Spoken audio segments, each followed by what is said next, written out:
Panen kelapa sawit merupakan salah satu kegiatan penting dalam pengelolaan tanaman kelapa sawit menghasilkan, yang berupa pemotongan tandan buah dari pohon sampai dengan pengangkutan ke pabrik, yang meliputi kegiatan pemotongan tandan buah matang, pengutipan brondolan, pemotongan pelepah, pengangkutan hasil ke TPH, dan pengangkutan hasil ke pabrik atau PKS.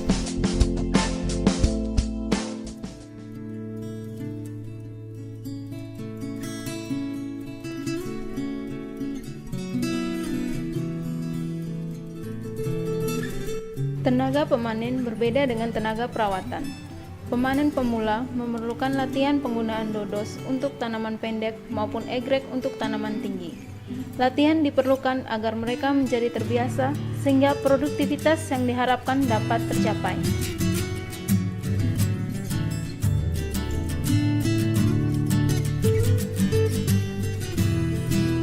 Pelaksanaan kegiatan panen di tanaman pendek sampai ketinggian pokok 2,5 meter di atas permukaan tanah atau umur tanaman 3-8 tahun dilakukan dengan menggunakan dodos, karena pada saat awal panen hingga ketinggian pokok 2,5 meter, pelepah masih terlalu dekat dengan permukaan tanah. Pada awal panen atau tahun pertama dan kedua, biasanya menggunakan dodos 3 inci. Setelah itu, sampai tahun keempat dan kelima, tergantung pada pertumbuhan tanaman menggunakan dodos 4 inci. Bila tandan terendah masih kurang dari 90 cm, maka pemotongan buah tidak disertai dengan pemotongan pelepah atau sistem curi buah. Tetapi bila tandan terendah sudah lebih dari 90 cm dari permukaan tanah, diikuti dengan pemotongan pelepah. Pelepah yang dipotong bukan pelepah yang diambil buahnya, tetapi pelepah yang dibawanya. Pelepah disisakan 2 di bawah tandan tertua. Sistem ini biasa disebut dengan sistem Songgo 2. Dengan sistem ini, diharapkan jumlah pelepah tetap akan optimum, yaitu kurang lebih 64 pelepah.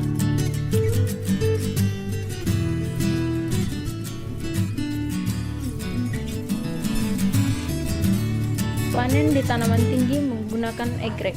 Biasanya pada umur di atas 8 tahun, dodos sudah tidak bisa digunakan karena terlalu tinggi. Sebagai penggantinya, dipakai egrek dengan tambahan alat lain yaitu kampak. Kampak ini, selain untuk memotong gagang TBS yang terlalu panjang, juga dimaksudkan untuk memanen buah pada tanam sisipan yang tidak mungkin dipanen dengan egrek. Bila panen sudah tidak dilakukan dengan egrek, maka akan sulit untuk meninggalkan pelepah di mana tandan dipanen. Akan tetapi, sebisa mungkin harus dihindari pemotongan pelepah di mana tandan dipanen atau curi buah. Pelepah yang bisa dipotong adalah pelepah yang berada di bawahnya lagi. Pada fase ini, mulai terjadi peralihan antara Songgo 2 ke Songgo 1. Biasanya, egrek jenis ini dipakai hanya 1 atau 2 tahun saja, tergantung pertumbuhan tanaman. Setelah itu, egrek akan diganti dengan egrek yang lengkungannya agak kurang. Bila egreknya sudah mengalami pergantian dan tanaman sudah semakin tinggi, maka sistem Songgo yang dipakai adalah Songgo 1. Dalam sistem ini berlaku ketentuan di mana turun buah harus turun pelepah, di mana tandan dipotong, yaitu kurang lebih 56 pelepah.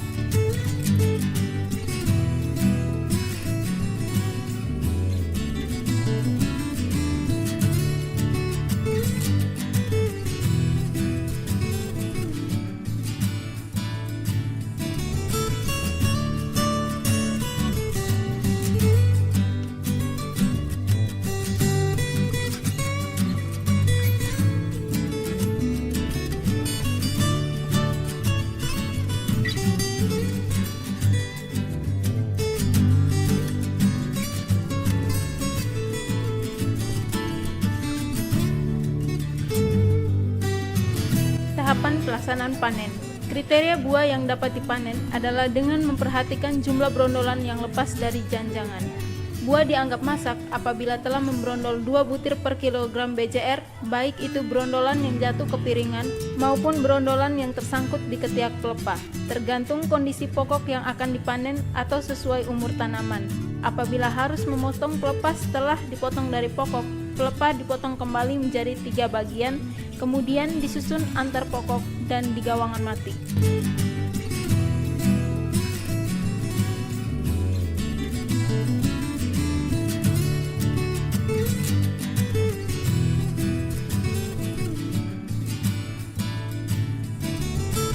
Janjang yang telah dipotong tetapi tangkainya masih panjang harus dipotong kembali menggunakan kampak membentuk huruf V.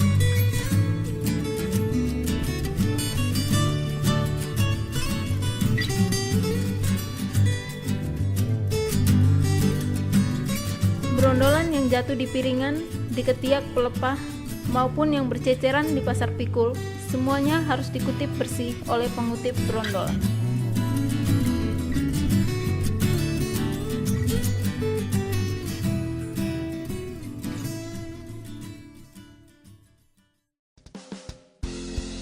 Setelah janjangan dipotong dan brondolannya dikutip, selanjutnya dikumpulkan di TPH. Proses pengangkutan menuju ke TPH dilakukan dengan cara manual, yaitu menggunakan pikulan maupun menggunakan angkong, dan dengan semi mekanik, yaitu menggunakan kerbau. Di TPH, janjangan disusun rapi 5 berbanjar atau 10 berbanjar, tergantung jumlah buah. Sedangkan brondolan setelah ditakar menggunakan ember, disusun di TPH yang dialisi karung.